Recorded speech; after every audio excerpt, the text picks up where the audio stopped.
क्या आप भी अपने घर की किचन बनवाने के लिए जा रहे हो? सोच रहे हो कि लकड़ी में बनवाऊं या पत्थर में बनवाऊं? सोच रहे हो कि मेरे यहाँ तो टर्माइट भी है, थोड़ा सा प्रॉब्लम और भी ज्यादा है कि डीप जा सकती है, तो आप भी स्टोन में जाओगे, पत्थर में जाओगे। अब आपको ये देखना होगा कि पत्थर कौन सा लगवाऊं। सबसे ज्यादा नेचुरल हार्ड पत्थर जो होता है वो ग्रेनाइट होता है। आपको ग्रेनाइट के साथ ही जाना है, पर ध्यान रखना है इन छोटी छोटी बातों का। अगर आपकी एक्सेसरीज लग रही है, उसके अंदर शटर्स लग रहे हैं, ड्रॉर्स लग रहे हैं, टेंडम ड्रॉर्स लग रहे हैं, कुछ भी ऐसी एक्सेसरीज लग रही हैं, तो पत्थर में जब स्क्रू होता है एट ए टाइम तो स्क्रू टाइट हो जाता है, पर लेकिन वो 6 महीने बाद वो स्क्रू ढीला हो जाता है और किचन है वो जान का जंजाल बन जाता है। तो उसके लिए आपको क्या करना चाहिए, मैं बताता हूँ कैसे करेंगे। ये आता है कनेक्टर, कनेक्टर आता है, ये खुल जाता है इस तरीके से, और मान लो आपके पार्टीशन खड़े हुए हैं इस तरीके से, दोनों पार्टीशन खड़े हुए हैं, दोनों में से छोटा सा एक छेद करवा करके, आर पार करवा करके इस कनेक्टर को आपको लगवा देना है एक्सेसरीज के साथ में फिक्स करवा करके। इससे क्या है, आपकी एक्सेसरीज भी इससे कनेक्ट होकर के और पत्थर भी कनेक्ट होकर के पत्थर में भी मजबूती बन जाएगी और एक्सेसरीज कभी भी आपकी लूज नहीं होगी, मेंटेनेंस नहीं मांगेगी। तो ये हो गया मस्त जुगाड़। ये इसको बोलते हैं मॉड्यूलर का कनेक्टर। ये मॉड्यूलर में जो आपकी नॉर्मल मॉड्यूलर किचन बनती है उसके लिए भी होता है, बक्से को एक दूसरे से जाम करने के लिए। तो ये बहुत अच्छा प्रोडक्ट है आपके पत्थर के उसके लिए भी, तो आपको ये जरूर यूज करवाना है, मेंटेनेंस फ्री बनवानी है। तो नेक्स्ट पॉइंट ध्यान रखना है आपको, अगर आप ग्रेनाइट में या फिर किसी स्टोन में आप अपनी किचन बनवा रहे हो, तो आपको बहुत ध्यान रखना है कि उसके जो वर्टिकल है वो 90 डिग्री में ही खड़े हों और जितना सामने से है उतना ही पीछे से छूटना चाहिए। नहीं तो क्या होगा, जब ड्रॉर उसके अंदर चलेगा और माइनर सा भी लूज हुआ, पीछे से लूज हुआ या आगे से लूज हुआ, टाइट भी हुआ, तो उसमें चैनल फंस के चलेगा और जल्दी खराब हो जाएगा। इस चीज का आपको बहुत ध्यान रखना है। 6 महीने बाद उसमें पैसे नहीं लगाने हैं। तो भाई सबसे बड़ी गलती ये करते हैं कि हम पिंटरेस्ट से, गूगल से फोटोज देख लेते हैं और वही चीज हम कारपेंटर को बोल देते हैं कि भाई ऐसा बना दो। तो हमारा कारपेंटर उसको देख करके बनाना स्टार्ट कर देता है और एंड में कहता है मैडम आपके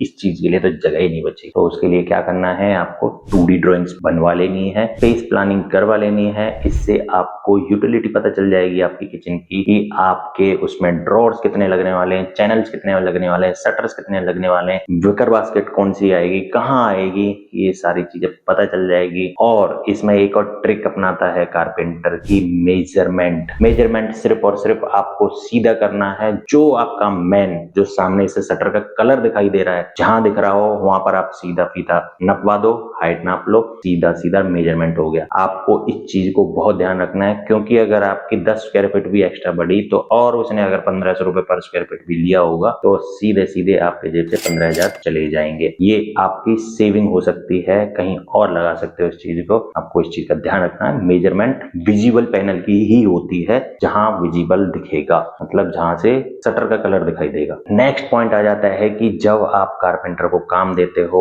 1500 रुपए स्क्वायर फीट या 2000 रुपए स्क्वायर फीट, तो आप उससे ये नहीं पूछते हो कि मेरे उसके अंदर एक्सेसरीज क्या क्या इंक्लूड है। आपको एक्सेसरीज पे बहुत फोकस करना है, क्योंकि एक्सेसरीज मार्केट में बहुत महंगी आती है। कौन से ब्रांड की लगा रहा है, किस तरीके से लगाएगा, वो सारी चीजें आपको पूछनी है। तो मैं आपको थोड़ा थोड़ा एवरेज प्राइस बता देता हूं कि 2000 रुपए पर स्क्वायर फीट के हिसाब से ले रहा हो, अगर आपकी किचन बन रही है 2000 रुपए पर स्क्वायर फीट के हिसाब से कारपेंटर ले रहा है या पत्थर वाला भी बना रहा है, तो अगर उसके अंदर वो हेड टिक टेंडन ड्रॉर्स दे रहा है तो ओके है, नहीं तो आपके साथ में वो धोखाधड़ी कर रहा है। ऐसे ही अगर आपका वो ही 1500 रुपए पर स्क्वायर फीट के हिसाब से बना रहा है तो एसएस की बास्केट्स लगाएगा, एसएस की जो जाली वाली वो आती है वो लगाएगा, पर उसमें भी 304 ग्रेड ही होना चाहिए। अगर उससे कम में या ज्यादा में लगवा दिया तो आपकी वो रस्ट पकड़ेगी और मेंटेनेंस फ्री नहीं होगी। ध्यान रखो कि एसएस वाली ना लगाओ, क्योंकि उसको मेंटेन करना बहुत भारी पड़ता है, क्योंकि हर जगह एसएस लगा हुआ है, उसको क्लीन करना,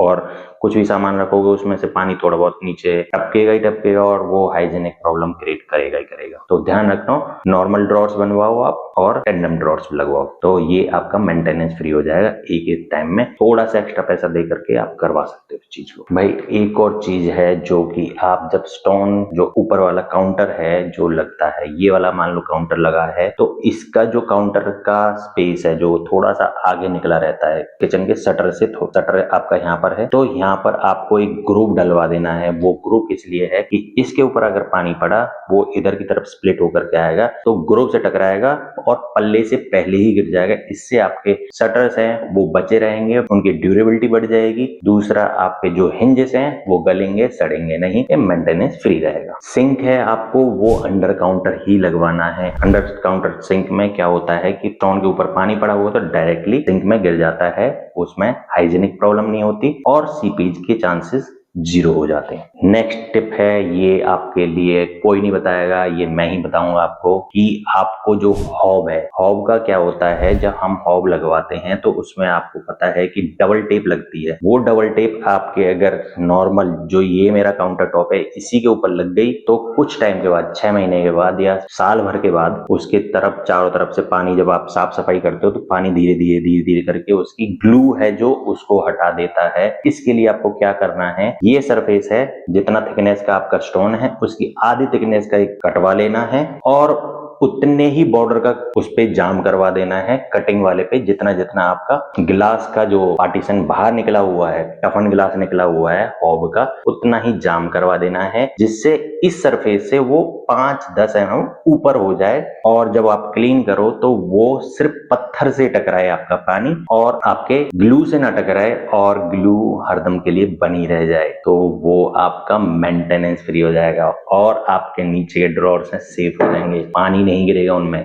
नेक्स्ट है भाई, चिमनी कौन सी लेनी चाहिए। चिमनी आपको लेनी है 45 डिग्री वाली। 45 डिग्री वाली क्यों बोल रहा हूं मैं, अगर आपकी मान लो एग्जांपल के लिए चिमनी ऐसी फ्लैट वाली है तो आप उसने संक किया, ऑयल पिया तो क्या होगा, वो बिल्कुल आपका प्लेन है, कहीं जाकर के इकट्ठा नहीं हो रहा, कहीं कुछ नहीं है। अगर आप लेते हो 45 डिग्री वाली ऐसी, क्योंकि वो उसके फ्लैप खुल करके ऐसे तो हो जाते हैं फिर बाद में बंद होते हैं, तब इस तरीके से रहती है 45 डिग्री में, उसका जितना भी ऑयल है आपका एक जगह जाकर के इकट्ठा हो जाता है और एक उसमें बास्केट लगी होती है, उसको निकालो, क्लीन करो और हाइजीनिक बनी रहेगी, ड्यूरेबल रहेगी। दूसरा सबसे बड़ी बात, चिमनी आपको डक्ट वाली ही लेनी है, डक्टलेस मत ले लेना। डक्टलेस चिमनी सिर्फ और सिर्फ वहां पे लगती है जहां पर आपको धुआं या छौंक का ज्यादा काम नहीं करना है, सिर्फ और सिर्फ आपको नॉर्मल। और अगर आपकी बहुत ही ज्यादा मजबूरी बन रही है जब जाकर के आप ले लो, पर उसके लिए भी आपको एक एग्जॉस्ट लगवा जरूर लेना है, वो भी हैवी वाला, ताकि वो स्मोक को खींच ले पूरी। वो डक्टलेस जो चिमनी होती है उसके अंदर चारकोल के अपने फिल्टर्स होते हैं, वो बहुत हैवी मेंटेनेंस मांगते हैं, तो आपको वो मेंटेनेंस फ्री करनी है तो डक्ट वाली लेनी है जिसके अंदर पाइप लगता है और पाइप को आपको हाइड करना है और आपकी किचन को भी सुंदर बनाना है, पैसे भी बचाने हैं, सब कुछ करना है। तो धन्यवाद दोस्तों, सब्सक्राइब कर लेना।